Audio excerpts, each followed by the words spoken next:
Good afternoon, everybody. This is Turgaya, and this is going to be the last Xur that's fully of the Warmind expansion. Next week will be the last Xur before Forsaken.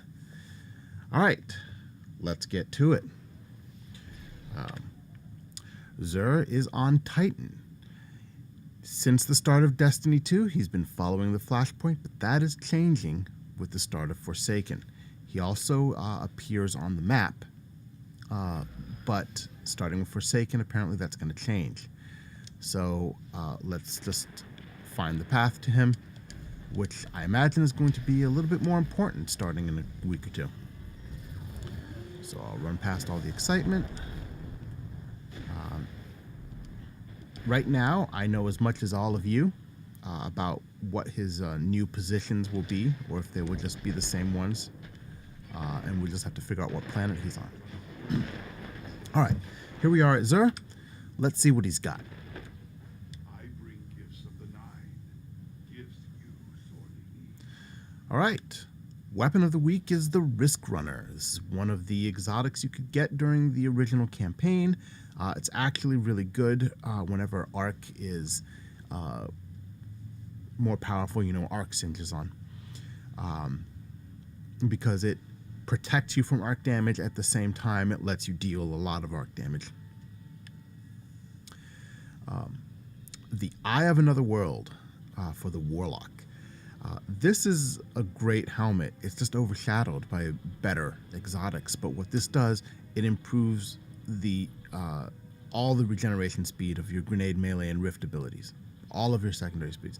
It's like having two mods in the Destiny 2 through Warmind system.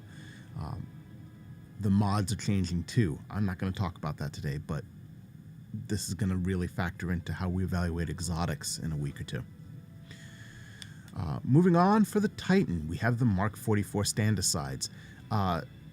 If you have been ignoring these, pick them up.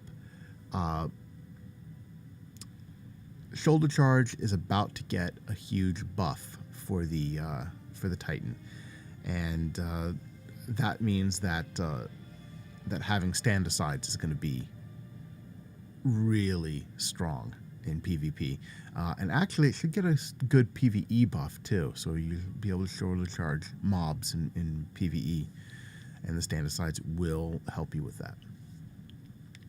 Moving on, for the Hunter, we have the Ophidia Spathe. And what this does is it grants 2 knives per charge, so 2 throwing knives.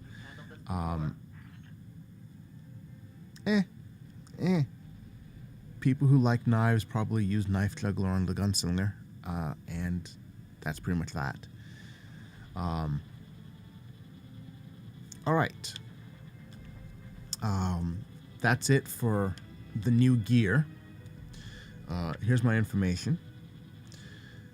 Let's get back to it real quick. The isochronal of Fated Engram, that's getting changed in Warmind.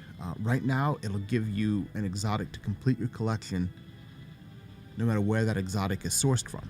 Starting in Forsaken, it will only give you exotics prior to the current expansion. So right now what they're saying is it'll give you any non-Forsaken exotic you're missing. But I expect that to carry forward as expansions continue. We have the 3 of Coins. That gives you an increased chance of getting an exotic from sources in the world. I'm reading the screen. I know you all can read too. How much of an increase? If you have a 1% chance from the source in the world, it's a 50% increase to that. So it will end up in a 1.5% chance. Honestly, unless you have a lot of exotics to collect, you're near the beginning of your time in Destiny, probably not worth it. And finally, the 5 of Swords. This allows you to set your modifiers in Prestige Nightfall. Prestige Nightfall is going away with Forsaken, so there'll be changes here. All right, so that's a quick look at what we can expect in terms of changes going forward, and it is also a review of our gear for this week. I want to thank you for hanging out to the end. As always, your subscriptions, your likes, all of that really matters. It's helpful to me, lets me know that I'm doing something you're interested in, and it just makes me happy that I helped you, Guardians. That's it for me. I'll see you Starside.